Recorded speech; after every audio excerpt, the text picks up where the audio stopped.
মূল রাস্তার উপরে প্রায় কোমর পর্যন্ত পানি। আমাদের গাড়িগুলো বারবার অ্যাক্সিডেন্ট হওয়ার, যে একবার এদিকে পড়ে আরেকবার ওইদিকে পড়ে। 2-3 দিন আগে একটা গাড়ি অ্যাক্সিডেন্ট হয়ে ত্রাণ নিয়ে আসছিল, 5 জন মারা গেছে। আলহামদুলিল্লাহ। প্রিয় দেশবাসী, আসলে যে বিপদে পড়ে নাই সে বুঝবে না যে বিপদ এটা কত কষ্টের একটা জিনিস। আমরা এই ত্রাণ দিতে এসে আমাদের ছোট্ট একটা অভিজ্ঞতা হয়েছে। আজকে এই নোয়াখালী, লক্ষ্মীপুর, ফেনী এগুলো প্লাবিত। সারা দেশ থেকে মানুষ আসছে, আর সবাই ওই ফেনীর কয়েকটা স্পটের মধ্যে লক্ষ লক্ষ মানুষ, কোটি কোটি টাকার ত্রাণ নিয়ে এখানে আসতেছে। সবাই এক জায়গায় আসতেছে, ওই বিশেষ করে ছাগলনাইয়া, পরশুরাম, সোনাগাজী এইদিকে।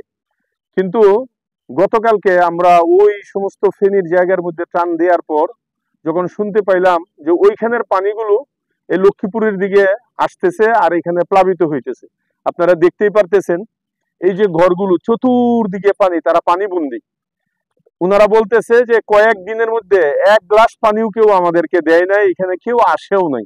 ওরা অনাহারে অর্ধাহারে ছটফট করতেছে, না যাওয়ার কোনো রাস্তা আছে। এই জন্য কালকে শুনে আমি এখানে দেখতে আসলাম, তাদের পাশে একটু দাঁড়ানোর জন্য, যতটুকু সম্ভব শরীক হওয়ার জন্য। তো আমি অনুরোধ করব ভাইদেরকে, আপনারা একটু কুরবান করেন ভাই।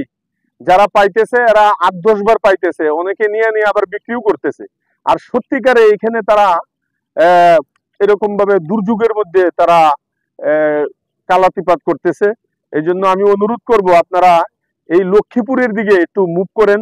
লক্ষ্মীপুরের এই বাড়ি ঘরগুলো, এই যে দেখেন কি অবস্থা, এখানে না তাদের কোনো নৌকা আছে, এটা অনেক দূর থেকে ওইখান থেকে তাদেরকে বইলে আনা হয়েছে। এই জন্য আমি অনুরোধ করব সকলকে, আপনারা লক্ষ্মীপুরের দিকে, সদর লক্ষ্মীপুর আশপাশে আছে, এখানে পানি বাড়তেই আছে বাড়তেই আছে।